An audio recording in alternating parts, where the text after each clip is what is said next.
Yo, punta lang tayo kay Jomek Motorworks. Ayan, naka-waze tayo ngayon. Hindi ko ma-pair yung Cardo app dito sa Bold natin. Hindi ko alam kung bakit. Mamaya figure out natin. Kikitain tayo doon ni Ken, ni Bikes Could Repeat. Ibigay natin yung mga epektos para sa Vegas Boys na in-order nila sa Shopee. Wow, walang traffic dito ngayon ah. Ba't kaya? Lamig pa yung simoy ng hangin ngayon. Pwede pa. Parka gaming tayo. Loose lang. Tapos pasok na pasok yung hangin. Marikina. Tapos siguro kakain kami ni BSR. Sirain natin yung diet niya. Masyado nang dumadami yung abs niya eh. Bawasan natin. Inaya ko si Nick eh. Kaso hindi tayo sinagot eh. Sungit eh. Baka busy. Traffic. Ayoko dumadaan dito eh. Laging maraming ganap eh. Itong intersection na to. Masalimuot yan. Lalo na sa hapon. Nagiging favorite helmet na tong CTZ eh. Hey Cardo, battery status. Battery status full. Hindi ko siya makonek eh. Kanina pa eh. Baka maliit tayo kay BSR, nakakahiya. Kaya visual aid na lang, cellphone. Kaya minount natin siya sa ating takeaway phone holder galing sa Ricoland sa Japan. Experience natin yan dun sa nirenta natin na motor doon yung Suzuki. Nagustuhan ko kaya bumili tayo. Tapos nung nag-Japan ulit si Philip, nagpabili ulit tayong isa pa para sa boats naman. Dito kasi isang jeep lang ang pumara sa gilid. Masa-stuck na yung traffic. Dire-diretso lang sabi ni Waze. 33 minutes estimate niya. Oh, naging 23 minutes na lang. Tapos kakaliwa na dito. Haiti. Ang susunod sa Haiti na Haiti. Then turn right. Yung chest mount angle natin dun sa bobber ni Lloyd, masyado mababa. Hindi ko kasi ito in-adjust. Oh, cloudy, makulimlim. Uulan kaya. Kaya dire-diretso lang daw itong teritoryo ni Bikes Could Repeat tsaka ni Mike Bomac. Layo rin pala ng Jomek ah. Pauwi kaya. Saan kaya tayo dadaan? Pagkatipunan, traffic eh, Marcos. Diretso pa din. Haba nitong kalye na to ah. 300 meters na lang. Layo nga ng Jomek. Ngayon ko lang na-realize. Ulit. Ngayon lang ulit tayo pupunta after a long time. Parang mas okay nga dumaan sa Marcos pa uwi. At least familiar. Kahit ilang beses na dumadaan dito, unfamiliar pa rin yung lugar eh. Maganda yung audio nito pala, yung pinabit natin na mic setup dito. Dual Stone Go microphones yun eh. Hindi pa rin ako nag-a-attempt ng Stone Go build kasi hindi pa ako magaling mag-solder. Natutunaw ko yung contact point. Isang tunaw lang nun, yari na yung mic eh. Dito ba ako dumaan dati nung nag-Jomek ako? Yan, MT Motor Tech ba yan? Nakapagawa rin tayo dyan dati. Skimco Light. Labas nito, Marcos Highway na eh. Doon pa sa kabila. Malapit na yung Blake's dito eh. Ayun, Blake's oh. Ito, Blake's.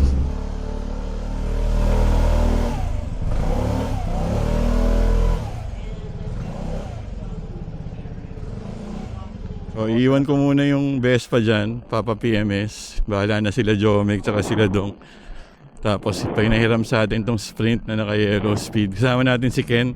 Bikes Could Repeat, naka-Speed Vegas na t-shirt. Yes sir, represent Team Boma. Nasa kanya na rin yung mga epekto sa Team Vegas. Punta kami ngayon sa Blake's. Blake's naman kami, supporta kami brother Raul.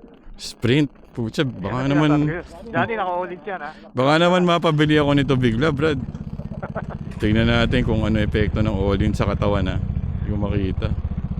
Ang hirap nito. Mahirap yan ano, yan ang sa akin, ganyan ang taste ko. Yung ano, yung side mirror. Oo, pareho-pareho kami yan. Grabe. Saan tayo? Ikaw, diretso lang. Labas yan, tapos kanan. Tingnan ko nga dito yung all-ins. Sagasa mo. Ang lambot. Ha? Ang lambot. Ramdam mo? Oo. Hindi nga. Sa'yo hindi ko ramdam eh. Nasibo effect ka naman, doon ka sa akin. Okay. Tama natin si Johnny. Kaliwa, op.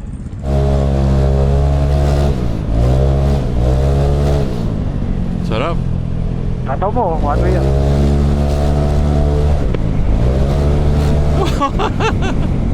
Ano? Bakit? Ang bilis. Mabilis ba? Oo, mabilis mag-60. Ayos din eh, di ba? Oo, Mas kaliwa ulit tayo. kaliwa. Ayan, meron tayong One shot gaming ka lang. meron tayong escort na taga Marikina. Ayaw mag-wheelie, pinipilit ko mag-wheelie.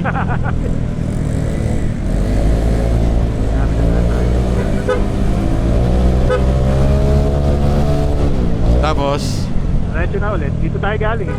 Brembo brakes ba to? Brembo. Eh, naka-Brembo ba yan? Parang hindi. Ayoko na, ayoko na.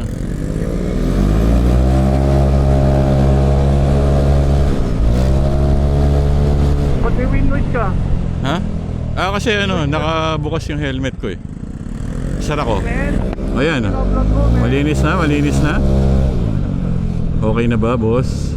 Kaliwa ba? Wait, nakakaliwa na tayo. Pasok. Yan, that's straight na dito. Oo nga. Saka naman. Dito sa kanan mo. Dito ka lang sabi ko, parang makagay sa'yo, brotherhood. Sa kanan yung brakes, di ba?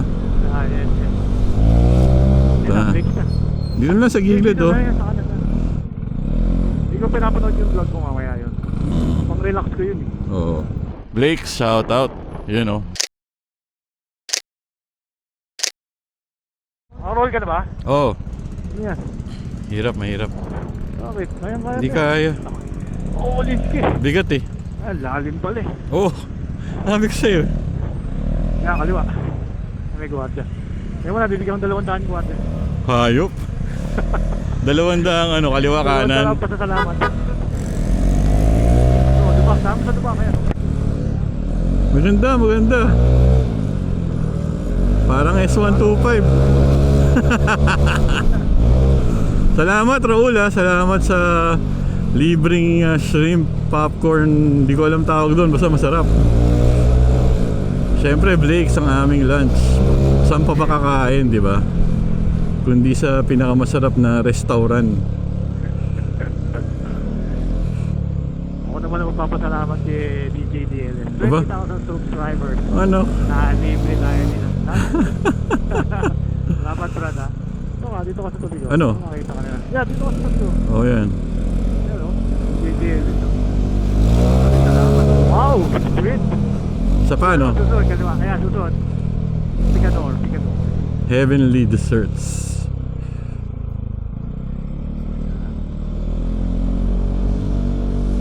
Bagay din ito. Nakata mo na sa sidewalk. Galingan natin. Yan, sapo ko dyan. Jomek Motoworks. Hindi pala Motorworks. Motoworks. Roll ka? Oh, PMS time. Tapos pina-check natin yung gulong. Papadala daw nila sa eksperto. Kay Manny. Manny eksperto. Salamat ha. Ganda, ganda. Ganda na motor mo. Kumain ka muna bago ka mag-t-shirt. Yellow speed baby. Jomek in the house. Dito lang kami ha. Napalitan na natin to yung DJ DLS sticker na mukhang kawawa. Hindi na siya mukhang kawawa. Chris, thank you. Saan tayo? BSR. Puso. Labas na ako ng ano, Marcos. Marcos Highway. Eh, uwi ka na niyan. Oo. Pusa pala yung dahilan. Gangster. May pusa pa talaga sa inyo? Oo, tumatambay sa garahe. Teka, brake testing ako. Lakas. Okay, bagong change oil at 12,927. Round off na natin to 13,000. Wow, swerte. Yes. Saan tayo? Kaliwa kanan? Pag kumanan ka dyan, ang labas mo niya, Marcos Highway na. Oh, talaga? Oh, sige, ikaw, saan ka? Ihatid kita agad sa taas. Wow! Hatid mo ako sa bahay? Oh my God, I'm so touched. Nakalumpang na tayo mag-iwalay. Oh, sige. Bagong change oil ni Johnny Boy, oh. Oo. Suabe. Papalak pa yata magpalit ng block. Grabe yung sales talk si Chris eh. Kinikwentuhan ka lang kunyari. Dinadaan sa kwento eh. Hindi hard sell eh. Maya, makapapaano ko eh. Paano Oo. ba yun? Paano ba yun? Sabi niya, pare, gusto mo talaga lumakas yan? Ganito gagawin mo. Marcos na pala to. Yesterday. Okay. Nakakana ka na to. Sige, doon na ako sa Katipunan dadaan. Sige, diba tayo pa naman yan. Oo. Nakamay pa naman yung route mo pa, eh. Oo. Loop na, loop. Dito kakanan ka na. Yes, Okay, pare ko. Salamat.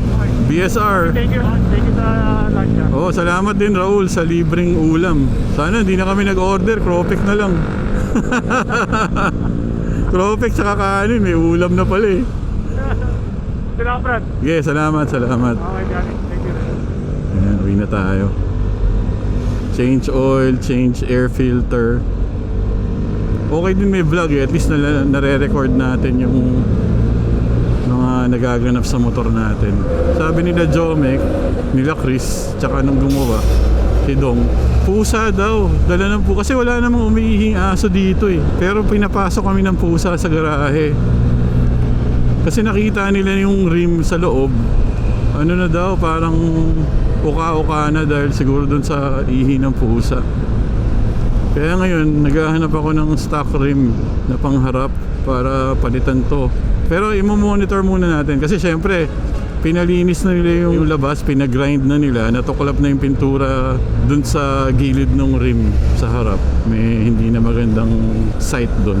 Titiisin natin hanggang makahanap tayo ng replacement na rim. Ayoko naman mag-12s, okay na ako dyan eh. So kahit pala bumalik tayo sa Maxis, malamang sisingaw pa din kasi wala naman damage yung gulong.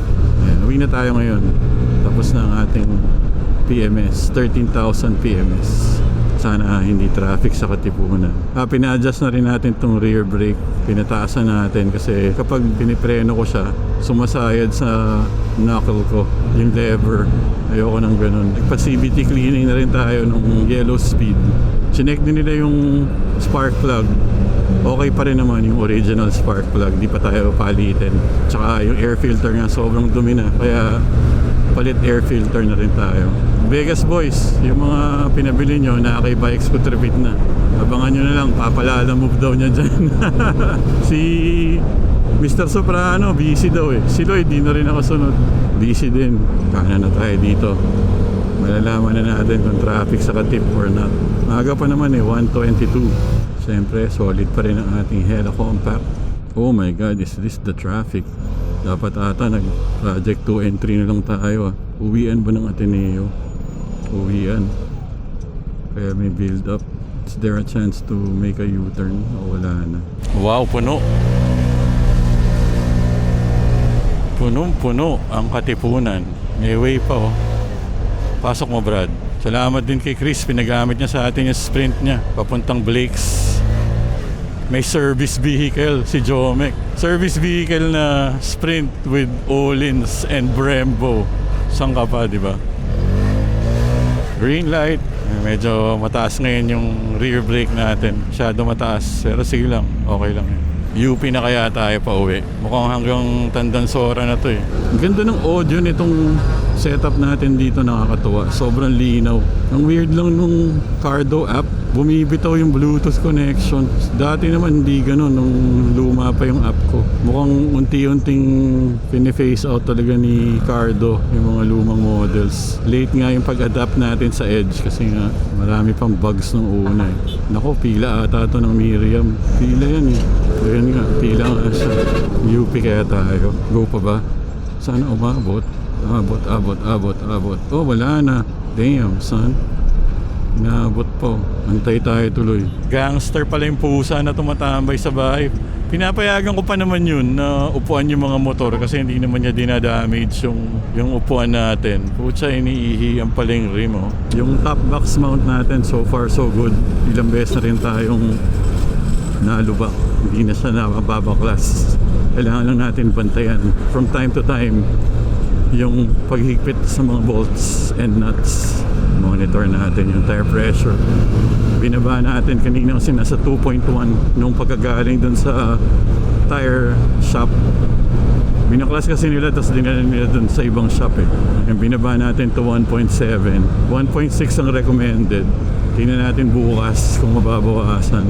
Ang daming mga possible upgrades na kinikwento si Chris. Nakatakot tumabi dun. Huwag tayo masyado makipagkwentuhan sa kanya. Ganon-ganon tayo na budol sa yellow speed eh. Ibang klase rin si Chris eh. Very gentle kausap. Tapos hindi mo namamalayan na nabubuyo ka na pala. Shoutout na lang sa'yo Chris. Okay pa rin naman ang riding weather natin. Still good even if it's like mid-afternoon, 1:34 p.m. Yung PMS pala kila Jomek, 2.3. Tapos yung gear oil, hindi pala dapat lagi pinapalitan yon or sinasabay sa change oil. Hindi kailangan.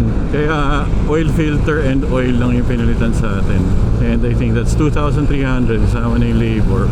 CVT cleaning, I think 800. Meron palang sinasabi si Chris na option para maging 150cc ito. Palit ng engine sa halagang 14k daw. Kailangan ba natin yun? Pero nanganganak eh. Pag nagpalit ka daw ng engine, papalit ka rin ng torque drive na pang 150. So hindi lang 14 yung magagastos mo. Tapos 3 days at least yung service nun, yung servicing. Walan tayo ng motor ng 3 days. Wow, ganda, bagong pintura. Linaw. Uy, maambon oh. Bubuhos ba yan? Wala naman eh, maliwanag yung sky oh. Kaya natin yan. We can do it.